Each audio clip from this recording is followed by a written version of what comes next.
Hey everybody, I'm Ryo Yamaguchi, the publicist at Copper Canyon Press, and you are watching season 2 of our interview series, Line Break, which goes off the page and into the homes and minds of our beloved poets. We began Line Break as a way to connect during the severe lockdowns of the pandemic, and we've had so much fun seeing poets on screen, hearing poems, talking about writing, books, and life that we simply had to keep this series going. Thank you for tuning in. So for this week, at long last, Dana Levin. Dana and I have had so many rich conversations, including a fabulous one for her book launch at Collected Works here in Santa Fe. And I'm going to try hard not to recapitulate these conversations, but I can't make any promises. Maybe we will. And I figure reruns are good. But whatever it is that we get into, I am excited about it. I've been waiting a long time for this interview. And so let me just say to Dana, ahoy, welcome to being here. Glad to see you. And hello, everybody. I'm so glad to have you here. So I just kind of want to ask you, how's your morning going? It's a beautiful Friday morning here. I think the vibe is good, although there's lots happening in the world, and so just kind of want to hear what you've been up to. And, yeah. Well, I woke up to rain, and I'm a little obsessed with this tree frog that has taken up residence on my back porch. Yeah. And it appears and disappears.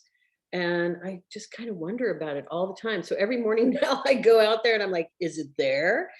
And then I'm like, how does it get, my porch is screened in. So how does it get in and out of the porch? Is it having a whole life? Usually around the late afternoon, it trills like once or twice, but that's it. Nothing else.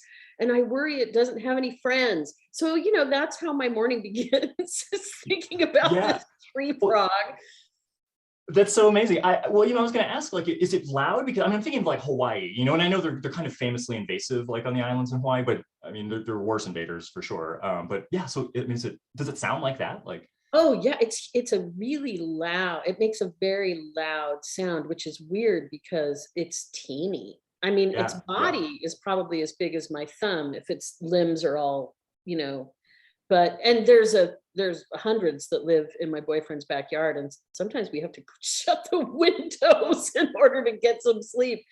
So I don't know, but anyway, I obsessed about the frog. I made some coffee. I'm good. Yeah, that's great. That's great. I'm gonna get one more point on the frog. I'm also thinking like Costa Rica. I mean, is it colorful? Like, what is it? I'm unfamiliar with the tree frogs of Missouri. Like, it is not colorful. It is designed to fade into stone and bark. You can tell because it kind of looks like it's wearing camo. It's like it's gray and then with sort of darker gray splotches. And in the right environment, you would not see it. Yeah. I think that really kicks things off here. I'm going to hold on to the kernel of this frog as a theme for this talk of like this, the tiny diminutive creature with the loudest voice possible, right? So let's hold on to that okay. a little bit. So we have a couple of traditions for this show, Line Break, and one of them is that we really like poets to introduce themselves if possible. And so I was hoping you could kind of do that. So, say your name again, any pronouns that you identify by, and, your recent book. Certainly we'd love to show that off. And anything else that you kind of want to say? Oh, gosh. Okay. Well, my name is Dana Levin, and I am now the author of 5 books, which just blows my mind.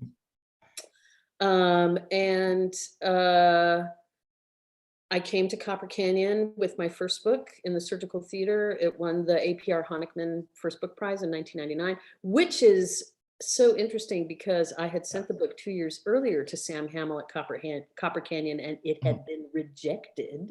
Yeah. Then I won the prize. You're not the only one. Then I won the prize and was like, oh man, now they have to publish it anyway. I hope they're not mad at me. But I was very happy to join Copper Canyon, in real life with my second book. And I'm a teacher. I've been teaching for over 30 years. I love teaching. I currently work at Maryville University in St. Louis. I moved here 5 years ago, 7 years of teaching at the school after 19 years in beautiful Santa Fe. We miss you. Where I miss the clouds and the stars and green chili breakfast burritos. Yes. And I am the daughter of immigrants. Both of my parents are, well, all of my grandparents came over from Poland and Russia, except one. One grandmother was born here, but her grandparents came over from the same area. And what else can I tell you? I don't know. Yeah, yeah. We'll leave it there. Let me. I'm gonna bring this into frame here. Tell us about this. Right. Oh my, yes. That's my new book. Now do you know where you are? Here's an interesting thing about that book. At least it's interesting to me. I did an interview with Tony Luizzi. I don't know if that's how you say his name, Luizzi. Yeah, I wasn't sure. Yeah, keep going. Yeah. At Brooklyn Rail. And his very first question was so amazing to me because I had never considered it. He said, the title changes the way you read the book based on which word in the title you put emphasis on. Yeah. And so after I read his question, I sat there going, now do you know where you are? Now do you know where you are? Now do you know where you are? Now do you know where you are? I mean, I just like went through and I was like, wow, that's a really interesting and smart question. And I hope that the book actually meets all of the slight nuance changes depending on which word you put emphasis on when you read the title out loud.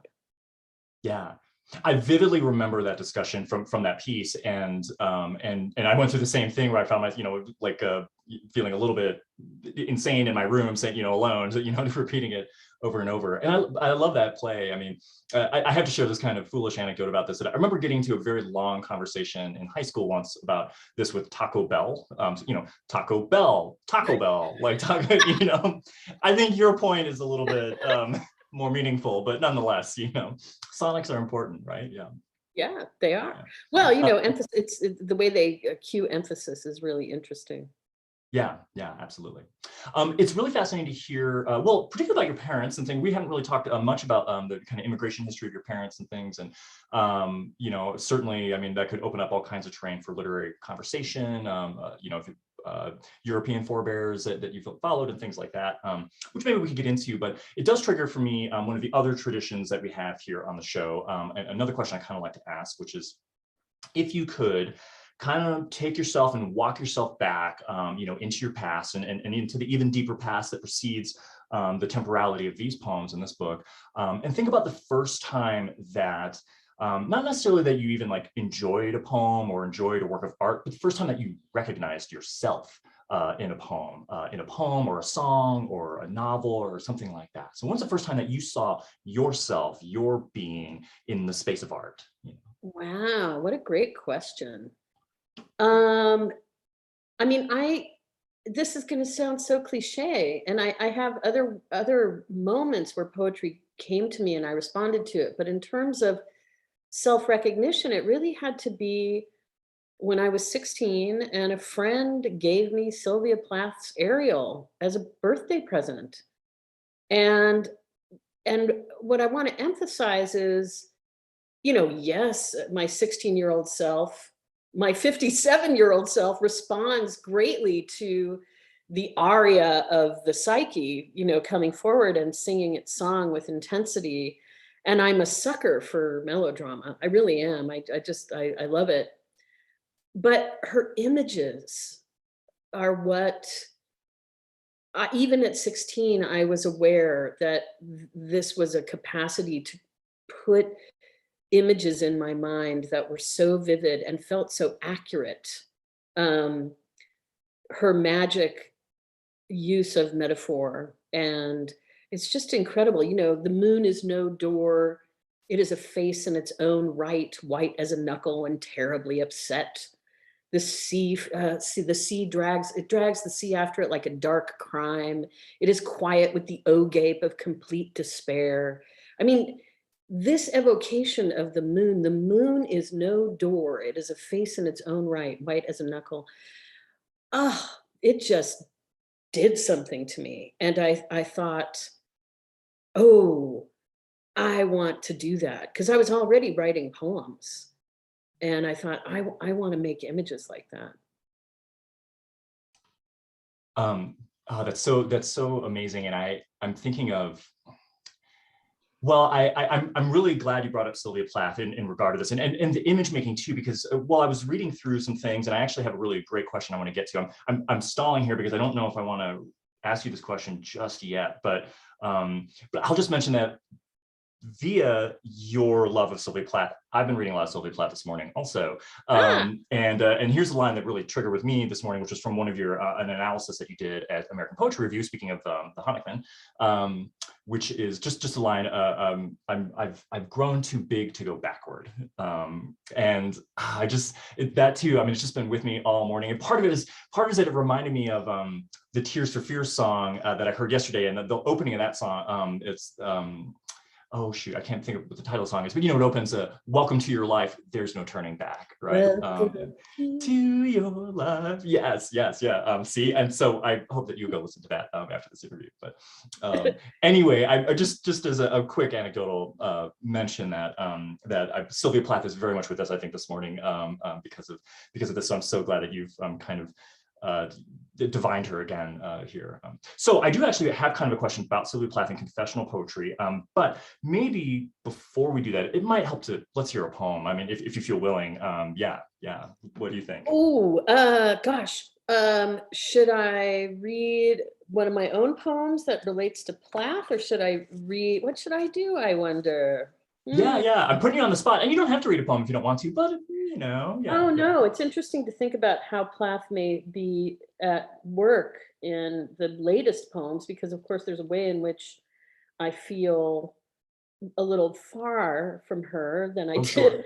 when I was 16. Um, but you know what? I'm gonna read Immigrant Song. I Yeah, think it kind of does awesome. both in terms of what I mentioned about my parents and my grandparents, and also just images. Um, this is a poem that's about my maternal grandparents. It takes us through my grandmother, my grandfather, my mother and her sister, and then myself. Immigrant Song. Bitter mother. Blue, dead rush of mothers, conceal your island, little star. Trains, hands, note on a thread, Poland's dish of salt. They said the orphan lands of America promise you a father. The ship's sorrows, broken daughter, the ocean's dark, dug out. Silent father. Rain, stars, sewage in the spill, hush the river. In your black boat, broken snake, you hid. You sailed for the merit lands of America, dumped your name in the black water. In the village, they pushed the rabbi to the wall. Someone blessed the hunter. Angry daughter. One says no, and the other says nothing at all. Chicago, I will live in your museums, where Europe is a picture on the wall. Obedient child. I concealed my island, my little star. In my black boat, I hid. I hid in pictures on the wall. I said, I am here in America, your hero, your confusion, your disappointment after all. They said, how did you end up so bad in a country this good and tall? It's such a marvelous poem. I almost have it memorized. I mean, I just hearing, I could follow along with you like it was the beat of my own heart, you know. Oh, great. And it's great, yeah. And I hear the Plath in it. Well, I certainly hear you know, Plath's own kind of resistance to her own family, you know, and the complicated resistance of that, you know. So I thought that was a great impromptu choice based on this this selection. You know, on this point, so let me ask you this question, because I think you just demonstrated sort of the point of this question that we'll get into. There's so much anticipation for this question, but it's a good one. It's the reason I'm really excited about it is so this is actually a question we often have our interns will kind of, you know, read through collections and kind of help me come up with some kind of new ways to enter the poems and those things. And our previous intern, Vero Silva, who's just an absolutely fabulous human being, wrote just this extraordinary question for you. So Dana, you have written, I'm just going to read this verbatim here. You've written extensively about the confessional tradition, and here are links to an essay that you wrote about Sylvia Plath, and then another essay that you wrote about an Anne Carson poem, and I hope you can kind of call these to mind here. The no-frills transparency of your own poems show the hand of a seasoned poet making the private public. How does this content demand the long journal-esque form, and how do you maintain the momentum of a long-form poem? And I'll stress that I think that Vero's talking about coming out of like a confessional tradition. Wow. So it makes me think about the long prose pieces, but it also just makes me think about long poems in general. Am I on the right track? Do you think? I think so. Yeah. Keep going. Yeah. How do I sustain? How do I do that? Well, one through line, I think, in all of my work, and I've only just begun thinking about this intensely over the last year, is the individual self, the personal experience is not happening in a vacuum. There's always an awareness of collective forces. Now, when you're a kid, collective force is family, it's neighborhood, the world begins to impinge. Now Do You Know Where You Are is definitely a book that is about trying to navigate, being an individual, trying to navigate collective forces. I think the confessional impulse is another way of thinking about the deep emotional and psychoid experience of a single self. And one of the things that I'm really interested in, and I'm becoming aware, like my goal is to be a vessel for whatever is supposed to come through me, because I don't know why I have this gift to write, and I want to be of service. So all I can do is just kind of open up and be like, okay, what wants to come through? And what I'm trying to say is that what I see over 5 books is there's this argument that my soul wants to make about the necessity of self-examination, self-reflection, self-engagement in relationship to that collective. And since we're in a moment right now where the writing of what I would call civic poetry, poetry that is outward looking, poetry that wants to help enact social change, poetry that is very much aware of collective forces and the way in which identity is both stymied and formed and encouraged by collective forces, that civic poetry needs the lyric impulse.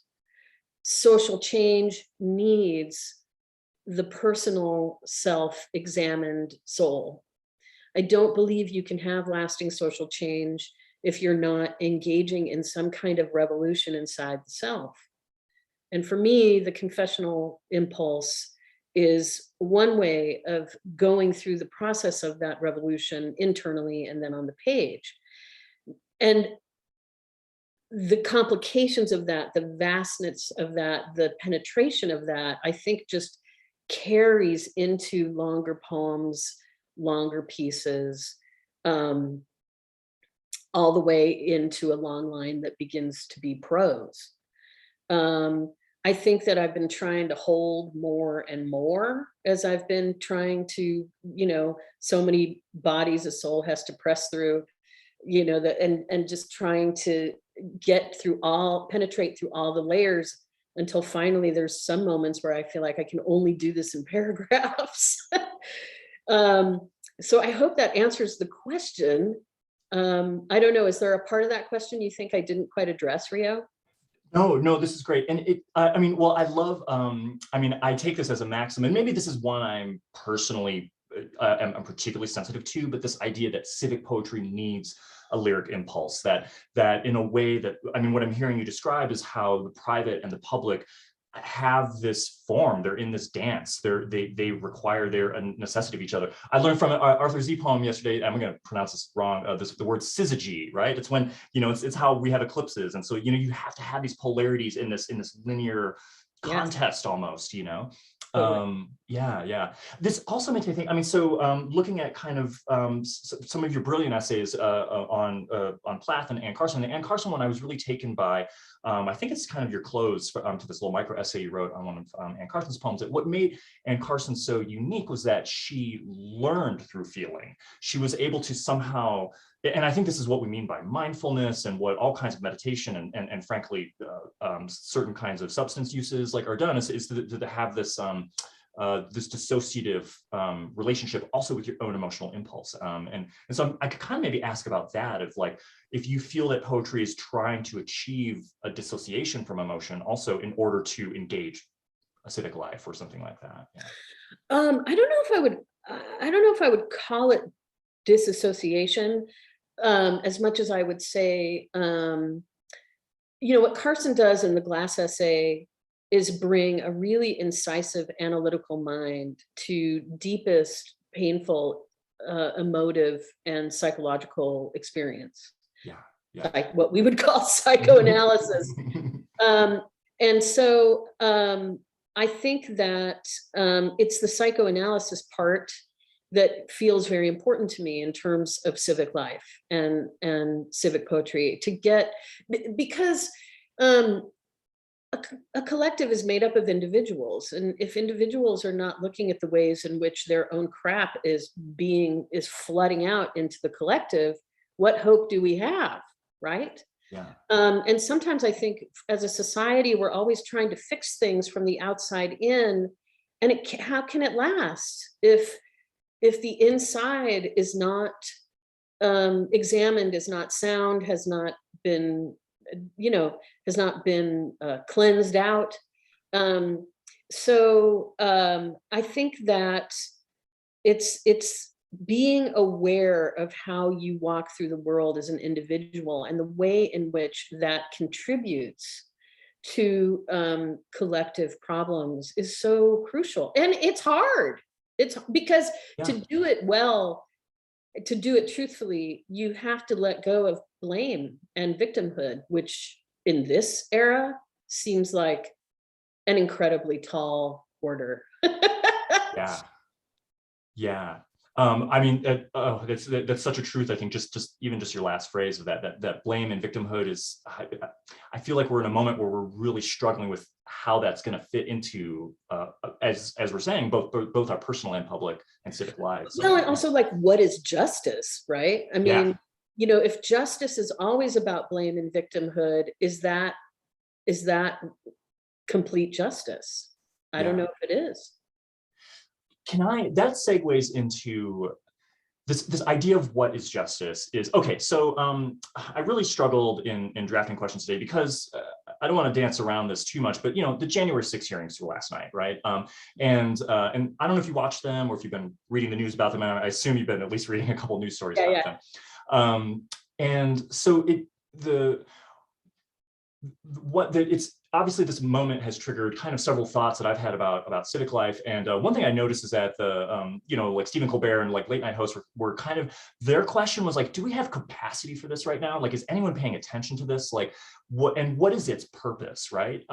And for me, when I was kind of looking through and reading stories and understanding how the hearings were kind of playing out and what their structure was, I realized that there's kind of like two twin things that I think we're asking from it. And one is like empirical. Like, one is like, how off the rails is our Republican legislator, like, you know, that they're condoning these things, like how far gone have our politics gone, and empirically, like, what's the evidence that that's happened, right? But then the other question is this question about reconciliation. Like, are these hearings supposed to be about healing, you know, like and that kind of question.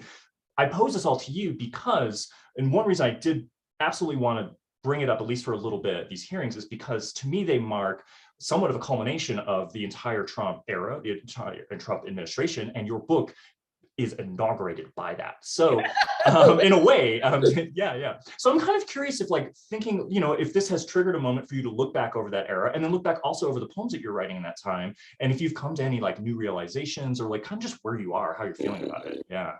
Ooh, that's a tough one. I mean, asking, like, does anybody have the bandwidth to take this in? I mean, the answer is no. Yeah, right. I'd rather talk about tree frogs, honestly. But Okay. yeah. No, Yeah. I mean, we are in a very, very stressful moment at every level of life. Yeah. Does that mean that they should not be doing this? No, it does not mean that. If only one person tunes in who hadn't really been paying attention and saw footage or listened to testimonials and had their mind opened, that is worthy. It's the same thing about writing poems, right? One thing I learned from Louise Glick is like, I asked her once about audience, and that I'm going to say something about that in a second in terms of the hearings. I said, did you ever imagine you'd have such a large audience? And she said, I don't think about audience. I hate that word. I think about a single reader. And she really deeply, deeply holds to the idea that she has written a book and she hopes that it will meet a single reader. And I love that because it kind of comes back to the idea that, like, there has to be individual change. There has to be personal change for the collective to have lasting transformation. Yeah. Audience is interesting because it starts to become the default as to whether something matters or not. Well, I heard on NPR today that Tucker Carlson has a viewership of 3 million people. Do you know how small that is in relationship to the entire population of the United States? Why do we say that this man's voice is so important? Why do we say that Fox News matters so much? Why are we oriented that way when we're talking about a minuscule percentage of the population who is tuning in to listen to this man? It's very strange to me, the falsities and inflations and deflations of scale with which we are determining whether something matters or not. So I think it's important that these hearings are happening. I don't think they're about, I don't think they're about reconciliation. I think they're trying to get out the Democratic vote, frankly. Yeah. And I'm sitting here going, yeah, good. Because, I don't know, the Republican Party seems rather, as it stands right now, seems rather bankrupt. The only thing that ever makes me feel slightly less alarmed about this, and that's not true, less alarmed is not good, that helps me retreat from dread, is that this country has seen moments like this before. I don't know where I read this or heard this, but the time period just before the Civil War was just as bad in terms of the kinds of people we were electing to office and what media was doing.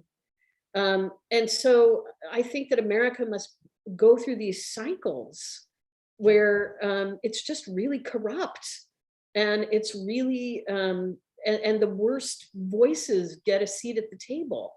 I hope that we don't, cleanse our way through it with actual armed conflict, but I don't know what to say about that. Yeah. Well, and in terms of, like, how it relates to this, I have such a ambivalent relationship with the time period of the book. It made me so afraid while I was writing it. I was like, oh my God, I don't want people to be like, oh, Dana Levin wrote a Trump book. Yeah, and I want to be clear, that's not what it is at all. But I mean, it's, well, if anything, it's just so much more than that. But yeah. Well, I mean, it's about, the way I like to think about it, I don't know if this comes through, is that, it's about the soul and eternity and time. And, at this moment, it's about a soul. Things, more minuscule things. Right, yeah. Having to navigate this absolutely insane moment in American culture where my own assumptions about America just blew up. Yeah. in terms of what the country was capable of and where it might be going and all of that. Um, so I dearly hope this book is not timeless in its, in the way that it talks about the Trump years.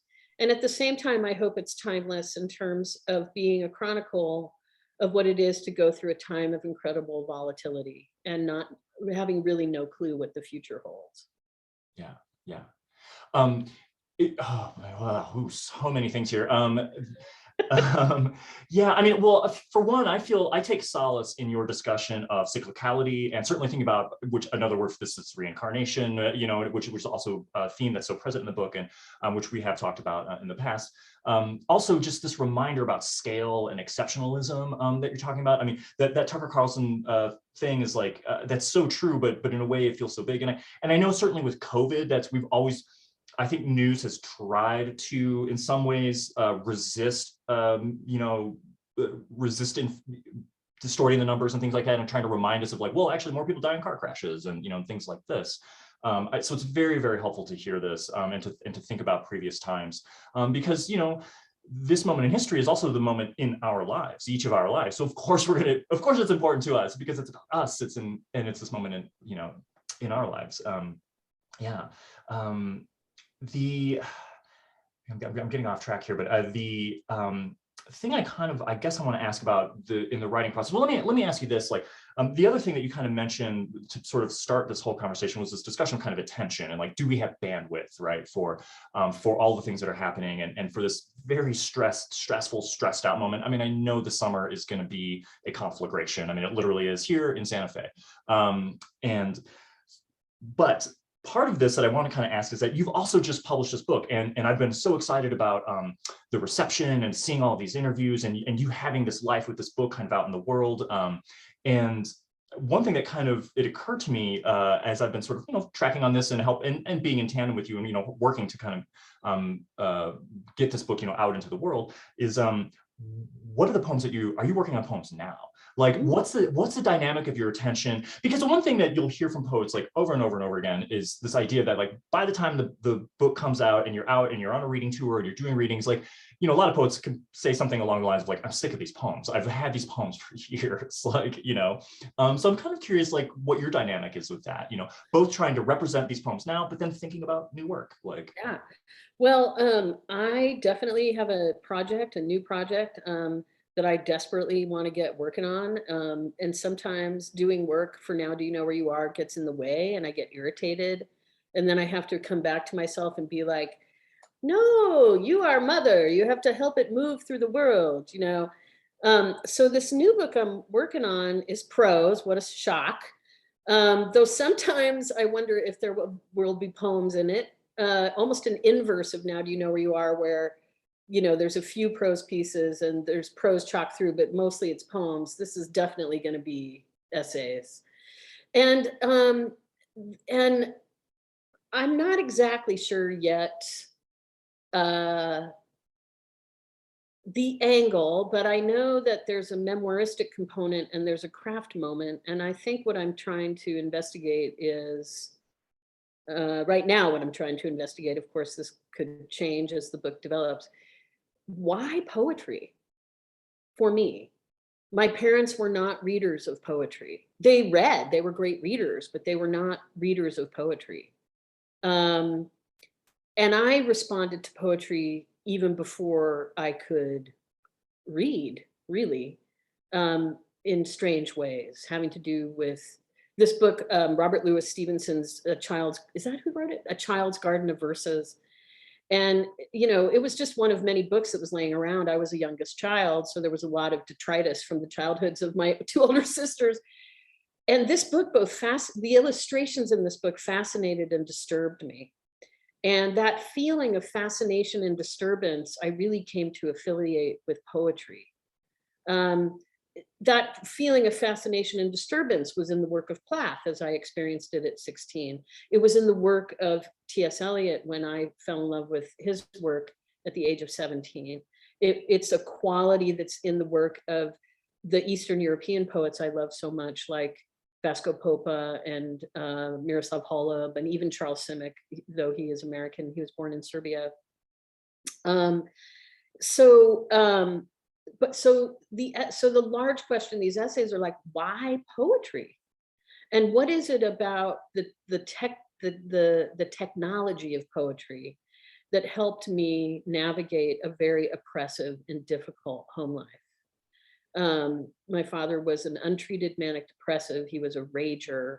My mother's way of dealing with that was to shut down everything, just a wall.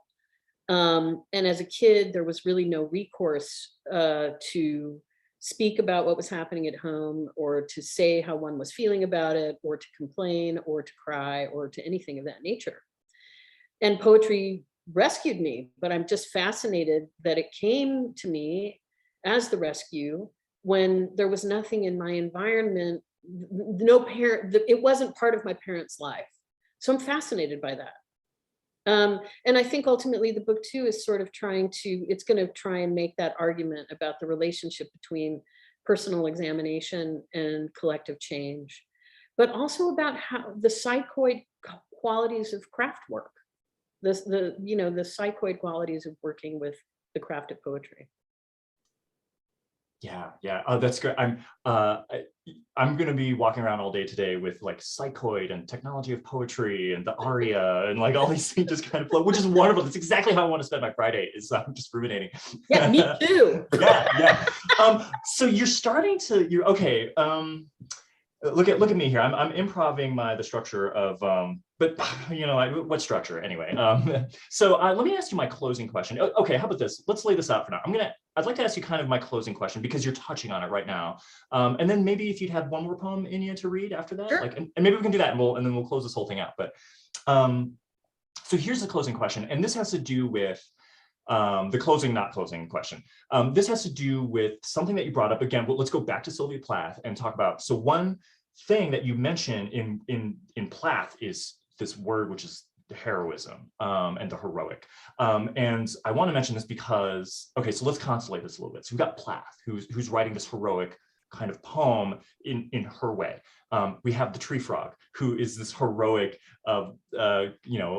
cantor, right? Like, and then there's also, but let's also talk quickly about what happened on January 6th, because I think what happened on January 6th was this distorted version of heroism. These folks who thought they were doing something really heroic, and maybe we can argue whether or not it is or not, or what that is. But I think that one of the great tragedies, kind of tragic forms that are happening now in our world, is this very distorted sense of heroism that of course also goes, you can make that claim going back to all kinds of actions that have happened in human history. But so just getting the heroic here in kind of sight. And so let me ask you, as you're beginning to already start talking about it, what's the most heroic thing about poetry? What about the technology of poetry? Or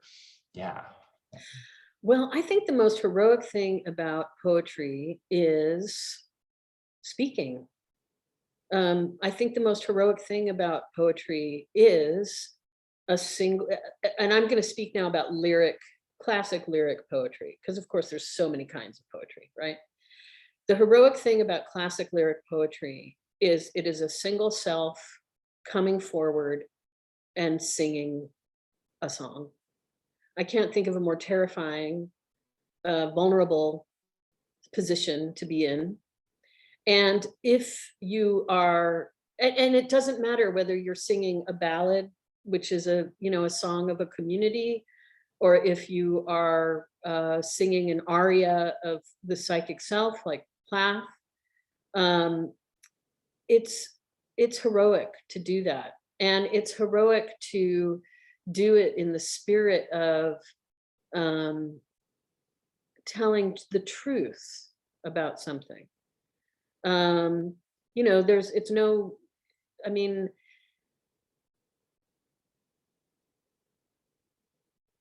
it's also heroic to work with an art form where, depending on how you're calibrated as a writer, it might be really dense and unavailable to a lot of readers on first read. That's really heroic.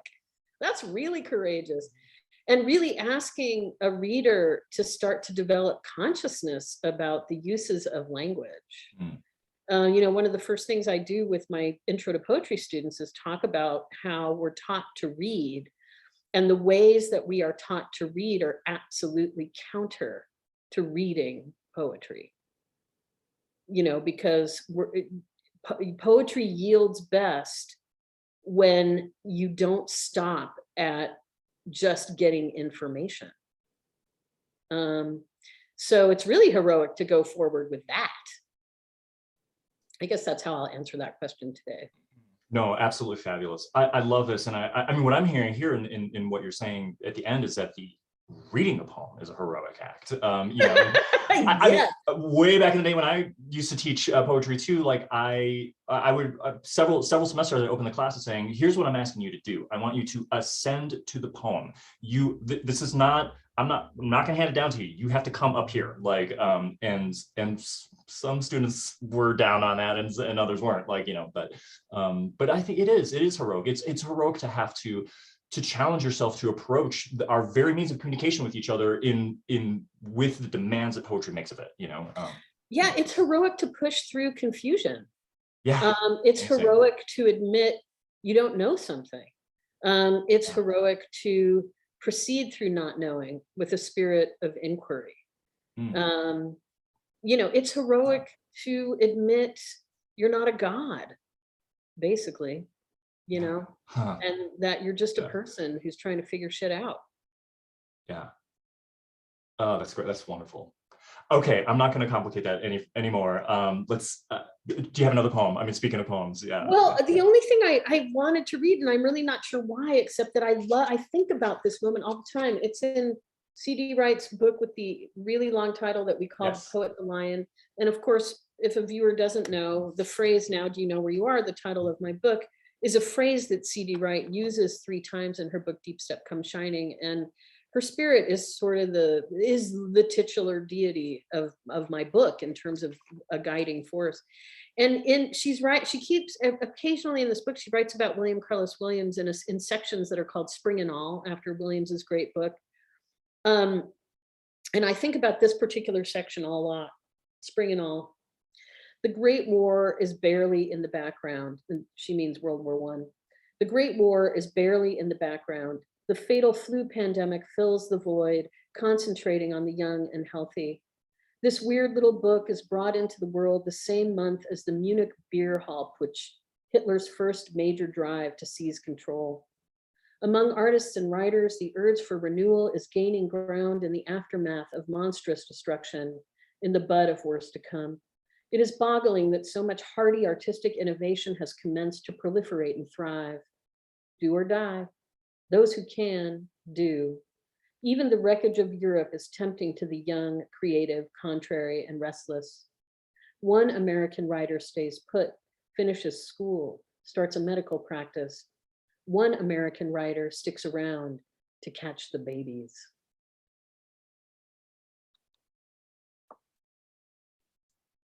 Wow, that's so amazing. Well, we miss CD so much, and yeah.